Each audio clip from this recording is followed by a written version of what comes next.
अस्सलाम वालेकुम वरहमतुल्लाहि वबरकातुहू। आज हम जानेंगे बैतुल खला यानी टॉयलेट जाने के आदाब। जब टॉयलेट जाने का इरादा करें तो पहले दुआ पढ़ें, बिस्मिल्लाहि अल्लाहुम्मा इन्नी अऊज़ु बिका मिनल खुबूसी वल खबाइस।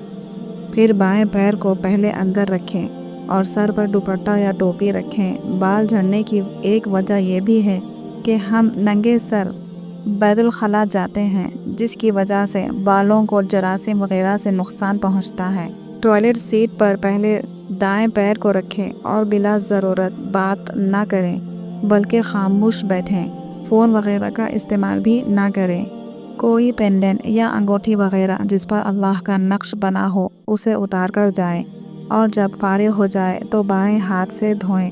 बिला ज़रूरत पानी का ज़्यादा इस्तेमाल करना मकरूह है। अगर किसी को बार बार शक होता है कि पाकी हासिल हुई है कि नहीं, तो ऐसा शख्स सिर्फ 3 मरतबा अपने जिस्म पर पानी बहाए और ज़्यादा शक व शुबहात में ना पड़े, क्योंकि ये शैतान की चाल होती है। वो इसके ज़रिए से नमाज वगैरह से रोकता है। और जब फारिग हो जाए तो पहले दाएं पैर को बाहर रखें और ये दुआ पढ़ें, गुफ़रानका अल्हम्दुलिल्लाहिल्लज़ी अज़हबा अन्निल अज़ा व आफ़ानी।